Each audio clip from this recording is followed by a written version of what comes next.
Hello students, good morning. मैं अरविंद चौधरी स्वागत करता हूं आप सभी का एक और लेटेस्ट वीडियो में। आज के इस वीडियो में अपने एकदम एक नया चैप्टर स्टार्ट कर रहे हैं, गैसीय अवस्था। देखो, इससे पहले हमें जनरल बातें हैं उनका पता होना चाहिए। सबसे पहले हमें यह पता होना चाहिए कि पदार्थ होता है, उसकी मुख्यतः कितनी अवस्थाएं होती है और कुल कितनी अवस्थाएं होती हैं। देखो, जब आपको सीधा सा वर्ड दिया हुआ हो कि पदार्थ की मूलभूत अवस्थाएं, तो वो कितनी हो जाएगी बच्चों? 3। लेकिन बात करेंगे पदार्थ की कुल अवस्थाओं की, तब कितनी बतानी है आपको? 5। लेकिन जनरली ऐसे पूछे कि पदार्थ की कितनी अवस्थाएं हैं, तो 3 होती है। अब इसका मतलब ये नहीं है कि मैं ऐसे बोल दूं कि पदार्थ की 3 ही अवस्थाएं होती है, ऐसा बिल्कुल नहीं है। पदार्थ की टोटल कितनी अवस्थाएं हो जाती है? 5। लेकिन मुख्य कितनी है? 3, जो कि तीनों की तीनों हमारे सिलेबस में दे रखी है। अब 3 कौन कौन सी अवस्थाएं हैं? ठोस, द्रव एंड गैस, तीनों अवस्थाएं हमारे सिलेबस में दे रखी है। देखो, इससे पहले मैंने आपको एक नाम बोला पदार्थ, कि पदार्थ की कितनी अवस्थाएं हैं? 3 अवस्थाएं हैं। तो बच्चों, आपको यह भी पता होना चाहिए कि पदार्थ क्या है। पदार्थ मीन्स मैटर। तो सबसे पहला आपके पॉइंट यही हो जाएगा जिसके बारे में हमें आज देखना है थोड़ा सा। पदार्थ, जिसको आप इंग्लिश में क्या बोल दोगे? मैटर। पदार्थ का ही दूसरा नाम बच्चों द्रव्य है। क्या है? द्रव्य। तो देखो, पदार्थ क्या है?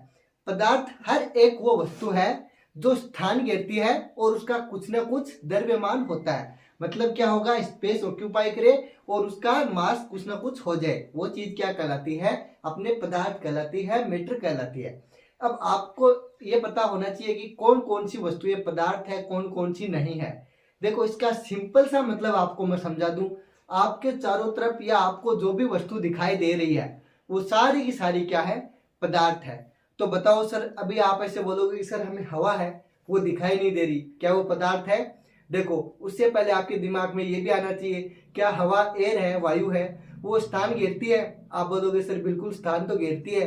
क्या उसका कुछ द्रव्यमान होता है? बिल्कुल होता है। मतलब वो दिख ही नहीं रही, बल्कि उसका स्थान तो है ना, फिर भी मतलब स्थान तो घेरती है। मतलब वो भी किसके अंदर आ जाएगी? पदार्थ के अंदर आ जाएगी। इंपॉर्टेंट बात मैंने आपको यहाँ क्या बता दी, हर एक वो वस्तु जो स्थान घेरती है तथा जिसका कुछ न कुछ द्रव्यमान होता है, मास होता है, क्या कहलाती है?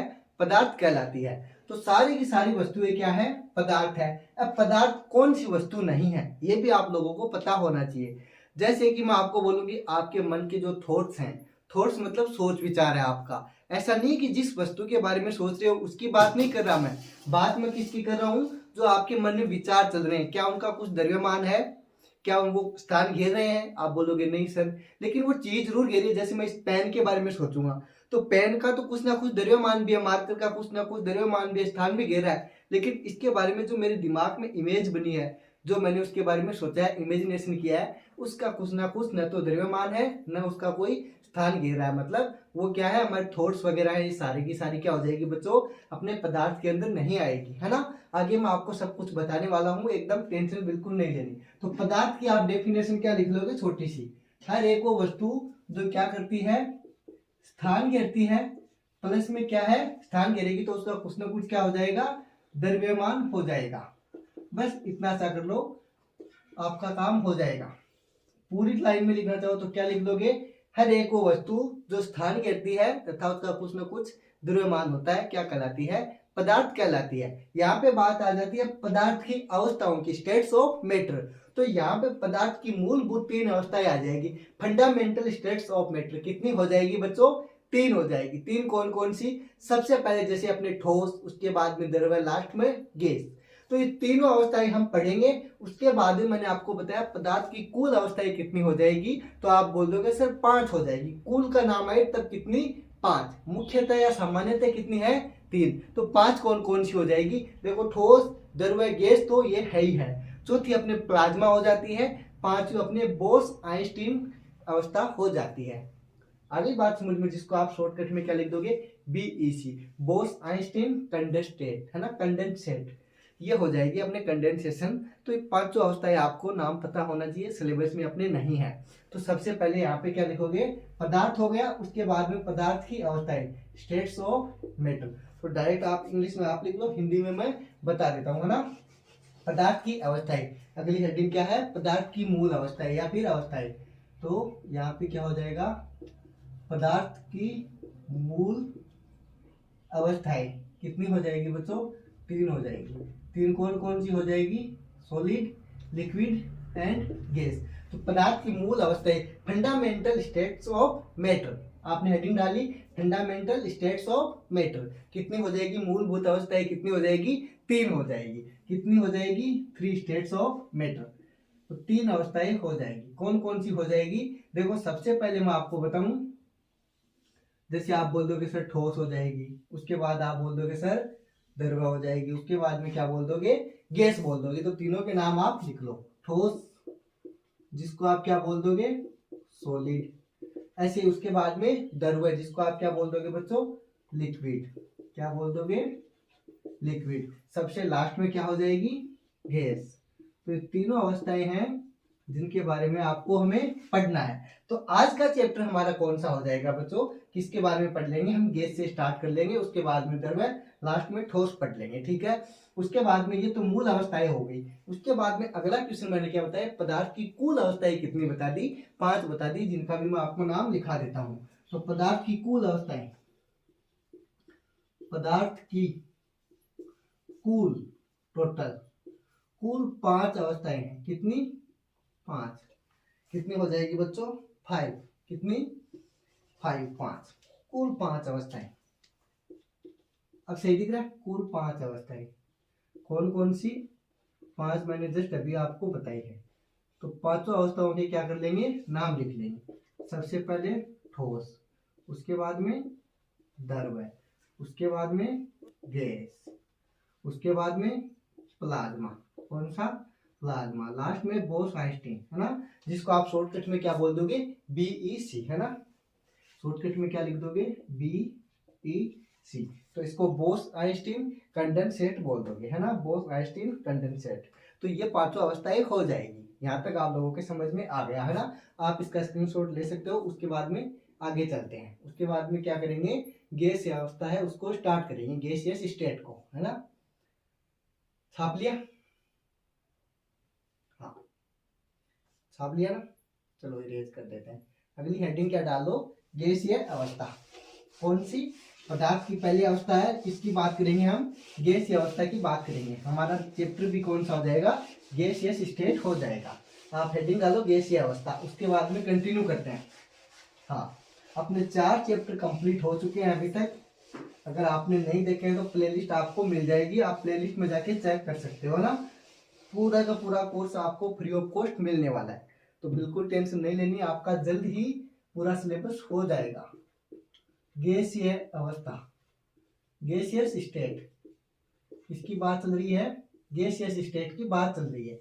देखो गैसियस स्टेट क्या होती है, इसकी डेफिनेशन की बात बताऊं मैं आपको। जब कोई पदार्थ होता है तो उसका क्वथनांक जो होता है, क्वथनांक मतलब बॉइलिंग पॉइंट बीपी, वो क्या होता है? 1 atm दाब पर क्या हो जाएगा? मतलब 1 atm दाब पर कमरे के ताप पर क्या हो जाएगा? कमरे के ताप में क्या हो जाएगा? कम हो तो मतलब कोई जब किसी पदार्थ का क्वथनांक कितना हो? 1 atm दाब पर रूम टेम्परेचर से क्या हो?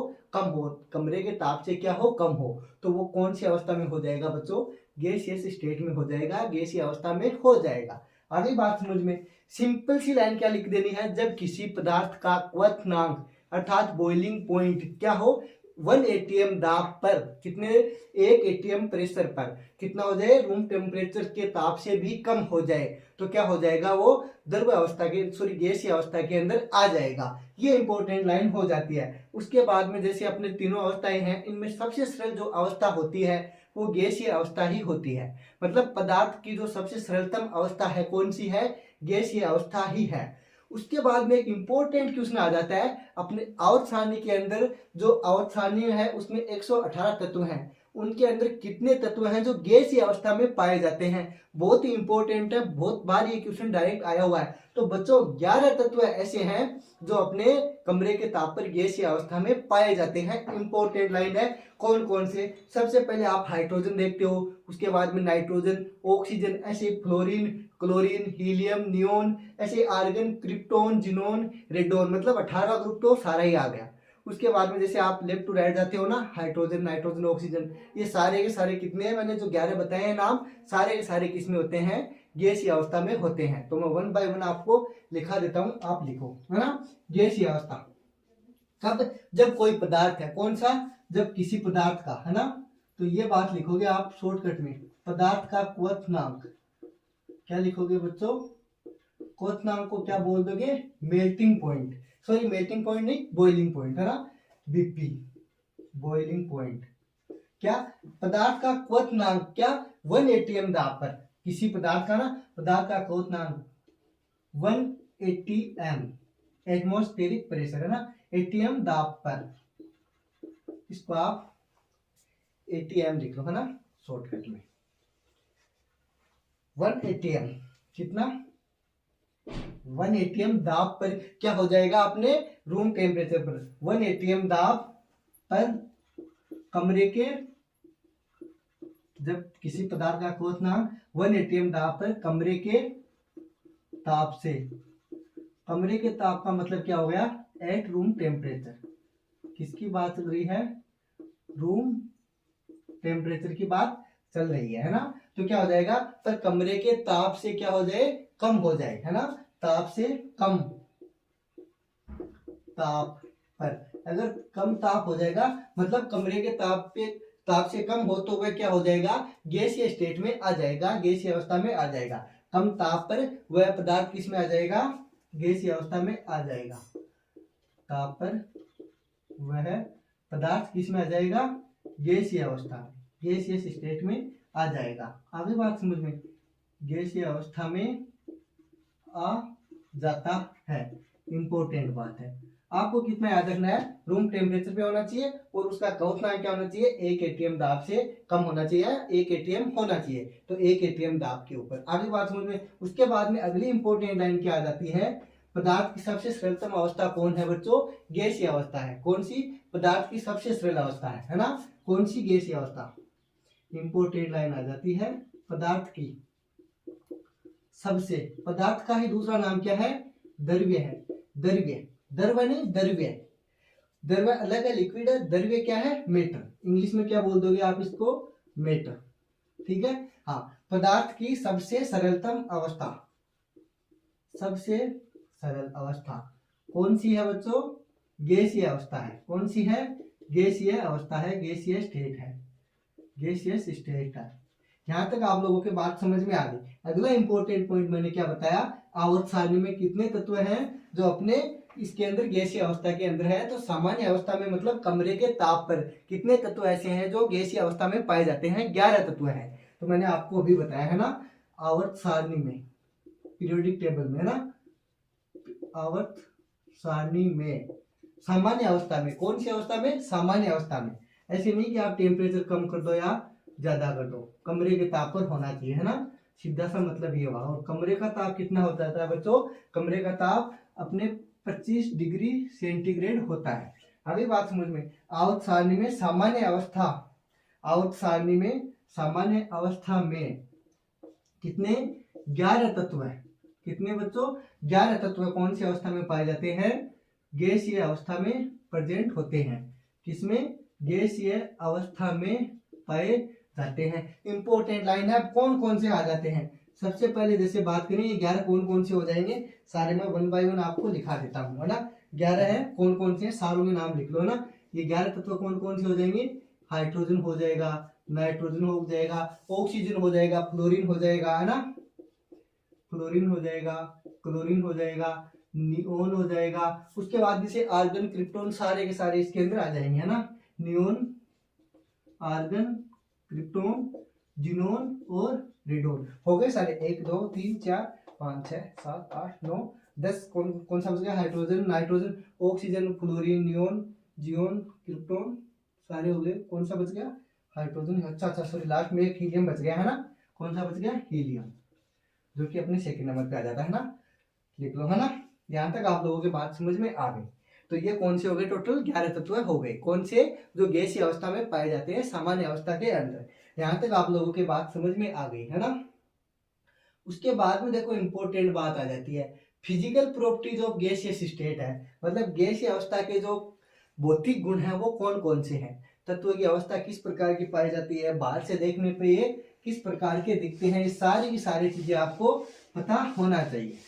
बताओ कैसे क्या दिखते हैं, इनके कण पास पास होते हैं, दूर दूर होते हैं। इनके कणों को जब आप दबाते हो, कंप्रेस्ड करते हो, तो क्या फर्क पड़ जाता है, आकर्षण प्रतिकर्षण इनमें कितना क्या होता है, ये सारी चीजें आपको पता होनी चाहिए। आपके जो 9th-10th क्लास है उसके अंदर भी ये चैप्टर, मतलब इसकी जो ठोस अवस्था वाला चैप्टर ना, सॉलिड स्टेट, उसमें सारी की सारी सामान्य बातें हैं वो दी गई है कंपेरिजन करके। ठोस अवस्था, द्रवावस्था, इनके बीच में गैसीय अवस्था, तीनों में कंपेरिजन वीडियो दिया हुआ है ना, तो वो सारा का सारा आपको आना चाहिए। तो है ना, गैसीय अवस्था के भौतिक गुणधर्म, है ना, किसकी बात करेंगे, फिजिकल प्रॉपर्टीज की बात करेंगे। चैप्टर हमें पूरा का पूरा समझना है ना, भौतिक गुणधर्म मतलब फिजिकल प्रॉपर्टीज की बात करेंगे इसकी गैसीय अवस्था की। तो देखो फिजिकल प्रॉपर्टीज के अंदर आ जाता है, जो गैस के कण होते हैं उनके मध्य आकर्षण बल होता है, अट्रैक्शन फोर्स होता है, वो बहुत ही कम होता है, न्यूनतम होता है। तो तभी तो क्या होता है, फैली हुई होती है, मतलब इसको कंप्रेस करते हो तो दब जाते हैं, पास पास आ जाते हैं। अगर अट्रैक्शन फोर्स ज्यादा होता तो पहले से ही वो क्या होते, पास पास होते। लेकिन इसमें क्या होता है, अट्रैक्शन फोर्स बहुत ही कम होता है, आकर्षण बल बहुत ही कम होता है, नगण्य होता है, न के बराबर। उसके बाद में बच्चों आपने देखा है गैस का जो आकार हो जाता है, साइज हो जाती है, उसकी वॉल्यूम हो जाता है, आयतन हो जाता है, वो किस प्रकार होता है। जैसा कि आप रूम के अंदर देखते हो, गैस है, पूरे रूम में गैस रहती है, उसका कोई आकार फिक्स है। अगर इसको रूम को खोल दोगे आप तो बाहर फैल जाएगी। ऐसे ही अगर आप कोई डब्बा लेते हो, उसमें गैस को भर देते हो, उसके जैसा आकार ले लेती है, मतलब उसका आकार भी फिक्स नहीं है। उसके बाद में आयतन, क्या आयतन फिक्स है, जिसमें रखोगे उसी के जैसा आकार ले लेती है, और आयतन भी उसका क्या हो जाता है, मतलब बढ़ जाता है, फैल जाता है। न तो आकार फिक्स है इसका, न आयतन फिक्स है। इंपॉर्टेंट दोनों ही क्या है, अनिश्चित है, नॉन डिफाइनाइट है ना, दोनों को ही क्या कर सकते हैं, डिफाइनाइट कर सकते हैं। नॉन डिफाइनाइट है मतलब ज्ञात नहीं कर सकते, नॉन डिफाइनाइट हो जाते हैं। आयतन और आकार दोनों ही अनिश्चित है। उसके बाद में मैंने आपको समझाया दिया, जिस पात्र में रखते हैं उसी का आकार ग्रहण कर लेते हैं, उसी के जैसा आयतन रख लेते हैं। उसके बाद में जैसे गैस होता है, वो सभी दिशाओं में एक प्रकार का बल लगाती है, मतलब एक समान, मतलब समान प्रकार का दाब लगाती है। तो ये सारी की सारी चीजें मैं आपको 1 by 1 लिखा देता हूँ भौतिक गुणों के अंदर, है ना। तो आकर्षण बल सबसे पहले क्या हो जाएगा, सबसे पहला पॉइंट क्या हो जाएगा, आकर्षण बल का। आकर्षण बल को आप क्या बोल दोगे, अट्रैक्शन फोर्स। क्या बोल दोगे बच्चों, अट्रैक्शन फोर्स। अट्रैक्शन फोर्स क्या हो जाएगा, बहुत ही कम हो जाएगा, न्यूनतम। क्या लिख दोगे, न्यूनतम, मतलब नगण्य या फिर न के बराबर। आ गई ये बात समझ में, न्यूनतम, इसी को आप क्या बोल दोगे, नगण्य, मतलब न के बराबर, मतलब है ही नहीं, ऐसे मान के चल सकते हो। आकर्षण बल क्या हो गया बच्चों, नेग्लिजिबल हो गया, न्यूनतम हो गया, है ना। उसके बाद में इसके अंदर हमने क्या देखा, आकार देख लिया, क्या देख लिया, आकार देख लिया। आकार और आयतन दोनों की बात साथ में ही कर लेते हैं, आकार और आयतन, मतलब आयतन को आप वॉल्यूम बोल देते हो और आकार को क्या बोल देते हो, शेप। मतलब जिस भी आप इसको वस्तु, मतलब जिस भी पात्र में रखोगे उसी के जैसा क्या कर लेगी ये, आयतन और आकार है वो कर लेगी। तो दोनों ही क्या हो जाएंगे बच्चों, अनिश्चित हो जाएंगे। क्या हो जाएंगे, अनिश्चित, मतलब नॉन डिफाइनाइट। अभी बात समझ में, डिफाइनाइट।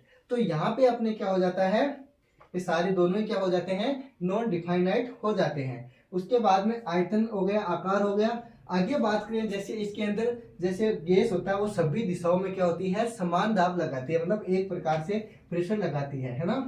तो अगली प्रॉपर्टी क्या हो जाएगी, सभी दिशाओं में एक समान दाब लगाती है, जो कि ज्यादा इंपॉर्टेंट नहीं है ये पॉइंट, है ना। ये आकार और आयतन निश्चित अनिश्चित क्यों है बच्चों, क्योंकि जिस भी पात्र में डालोगे उसी के आकार का ये क्या कर लेगी, आयतन है अपना, आकार है वो क्या कर लेगी, ग्रहण कर लेगी। उसके बाद में गैस को क्या आप संपीड़ित कर सकते हो, मतलब जब आप किसी को, जैसे गुब्बारा होता है अपने पास में, गुब्बारे में जैसे आपने गैस भर दिया, हवा भर दी, क्या उसको आप कंप्रेस कर सकते हो, दबा सकते हो, बिल्कुल दबा सकते हो। क्या आप सॉलिड को ऐसे दबा सकते हो, गैस मार कर है, नहीं सर, गैस के जितना तो किसी को नहीं दबा सकते। अगर आप लिक्विड लेते हो, वाटर, दरवान, क्या उसको दबा सकते हो, उसको भी नहीं दबा सकते।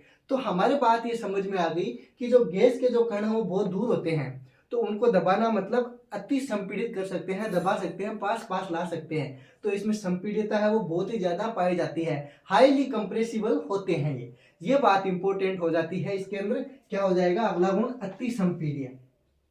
अति का मतलब होता है बहुत ज्यादा, संपीड्य, संपीड्य। कौन सा? अति संपीड्य, मतलब बहुत ही ज्यादा हो जाता है। इसको थोड़ा सा सही लिख दूं क्योंकि अच्छा लगेगा लिखने में। संपीड्य है ना, संपीड़ित कर देते हो, ऐसे लिखो ऐसे।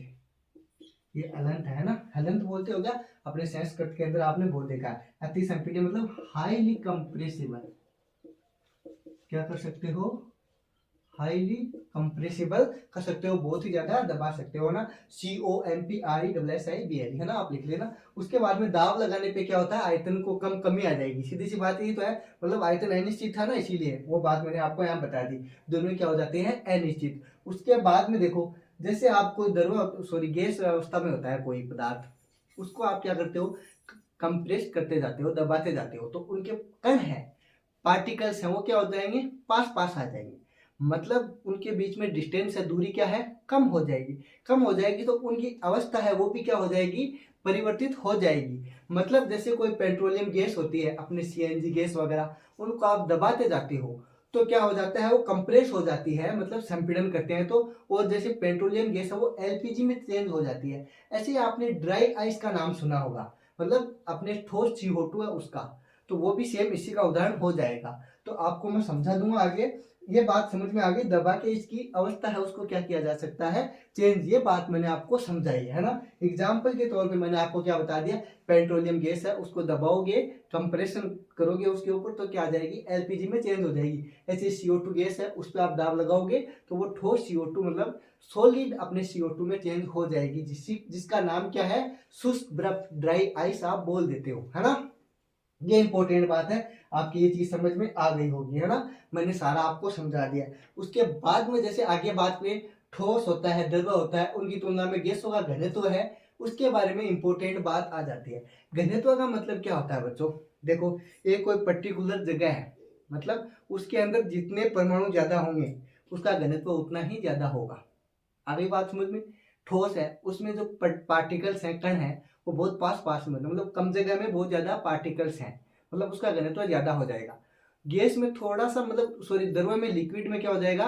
ठोस की तुलना में कम घनत्व हो जाएगा। उसके बाद में गैस में तो पार्टिकल्स बहुत दूर दूर है, मतलब इसका घनत्व सबसे कम हो जाएगा। किससे? ठोस और द्रव की तुलना में, क्योंकि पार्टिकल्स बहुत दूर दूर है तो जगह ज्यादा है, मतलब घनत्व क्या हो गया? डेंसिटी क्या हो गई? कम हो गई। डेंसिटी का मतलब ये होता है कि एकांक क्षेत्रफल में पाए जाने वाले कणों की संख्या, अधिकतम संख्या घनत्व कहलाती है ना। और ठोस द्रव्य की तुलना में कम, कौन? घनत्व है। यहाँ पे देखो अगला पॉइंट ऐसे लिखो, डेंसिटी के बारे में। इसके बारे में डेंसिटी, जिसको आप क्या बोल दोगे? घनत्व बोल दोगे। किससे लिखते हो डेंसिटी को? कैपिटल D से लिख दो या स्मॉल d से लिख दो। चलो पूरा लिख देते हैं, डेंसिटी। यहाँ पे किसकी बात चल रही है? डेंसिटी। क्या सबसे कम लिख दो या ठोस द्रव्य की तुलना में सबसे कम? ठीक है, ठोस व द्रव्य की तुलना में सबसे कम, ठोस द्रव्य की तुलना में सबसे कम, मतलब बहुत ही कम घनत्व होता है इसका। इसके बाद में जैसे मैंने आपको क्या बताया, जैसे गैस होती है, ये किस प्रकार का अपने सॉल्यूशन बनाती है या फिर मिश्रण बनाती है, मिक्सर बनाती है, इंपॉर्टेंट बात आ जाती है। देखो गैसें होती है ना, जैसे हमारे नमक और पानी का जो घोल होता है वो कौन सा होता है? होमोजीनियस होता है। मतलब पूरे के अंदर आप जैसे शिकंजी बनाते हो घर पे, नमक वगैरह नींबू पानी बनाते हो ना, उसको शिकंजी बोल देते हैं। तो उसमें आप कहीं से भी देखो, सारा का सारा नींबू पानी है, उसमें चीनी पूरे में एक जैसी घुली हुई है, मतलब एक समान, जिसको आप समान के मिश्रण बोल देते हो। तो सारा क्या हो जाएगा? होमोजीनियस मिक्सर बन जाएगा। मतलब गैस भी सेम वैसा ही मिक्सर बनाती है, मतलब पूरे पात्र में एक जैसी घुल जाती है। तो गैस ये परस्पर मिलके क्या करती है? समांगी मिश्रण का निर्माण करती है, अर्थात होमोजीनियस मिक्सर का निर्माण कर लेती है। उसके बाद में गैसों का मिश्रण होता है क्या? बिल्कुल होता है सर। कैसे होता है? जैसे आपने अपने स्प्रे वगैरह लगाते हो है ना बॉडी के ऊपर, तो क्या हो जाता है, आप जहाँ यहाँ पे लगा रहे हो तो पूरे रूम में उसकी सुगंध है वो क्या हो जाती है? फैल जाती है, जो क्या हो जाता है? विसरण हो जाता है, डिफ्यूजन हो जाता है। मतलब गैस का विसरण बहुत ही ज्यादा होता है, डिफ्यूजन बहुत ज्यादा हो जाता है ना। हाँ, देखो विसरण की बात आ जाएगी, किसकी? डिफ्यूजन की। तो बहुत ज्यादा हो जाता है विसरण। सबसे ज्यादा किस में होता है बच्चों? गैस में हो जाता है। कौन? डिफ्यूजन सबसे अधिक। मतलब ऐसे लिख रहा हूं मैं, ऐसे ऐसे सबसे ज्यादा किसमें होता है विसरण बच्चों?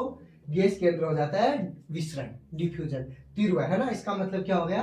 चलो अपनी भाषा में लिख देता हूँ। तीव्र मतलब बहुत ही ज्यादा फास्ट होता है। उसके बाद में मिश्रण किस प्रकार का बनता है बच्चों? इसी का अगला पॉइंट में क्या लिख दूं, यहीं पे लिख देता हूँ ना, समांगी मिश्रण बनाती है। गैस किस प्रकार का? समांगी मिश्रण मतलब होमोजीनियस मिक्सर बनाती है। इस प्रकार का होमोजीनियस मिक्सर कौन बनाती है? ये से बना लेती है। यहां तक आप लोगों के बात समझ में आ गई होगी। अब देखो यहाँ पे जनरल बातें थी, फिजिकल प्रॉपर्टीज थी, ये सारी कंप्लीट हो जाती है। कल के वीडियो में अपन क्या स्टार्ट करने वाले हैं? इंपॉर्टेंट क्वेश्चन स्टार्ट हो जाएंगे यहाँ से। मतलब ये हुआ कि अब जो पढ़ेंगे उससे एग्जाम में डेफिनेटली क्वेश्चन आएगा, जो कि कल से स्टार्ट हो जाएंगे। क्या स्टार्ट होगा बताओ ऐसा? मतलब जो गैसों के नियम है, लॉज ऑफ गैसेज है, वो कल हम पढ़ने वाले हैं, जो कि एग्जाम में डेफिनेटली एक नियम से क्वेश्चन आ जाता है। ग्राफ वगैरह वो सारे के सारे आपको आने चाहिए। जैसे कि अपने सिलेबस में कौन कौन से दे रखे हैं, बॉयल का नियम हो जाएगा, चार्ल्स का नियम हो जाएगा, ऐसे ही अपने जैसे गेलुसेक का नियम हो जाएगा, और लास्ट जैसे अवोगाद्रो का नियम है। ये सारे के सारे अपने को पढ़ने हैं, जो कि आपको अब एकदम कंसिस्टेंट होकर पढ़ाई करनी है। तो मिलते हैं कल जल्दी एक और लेटेस्ट वीडियो में। तब तक आप पढ़ते रहो, मस्त रहो, और पीछे का रिविजन करते रहो। नोट्स आपको टेलीग्राम पे मिल जाएंगे, लिंक डिस्क्रिप्शन में है। Thank you, thanks for watching.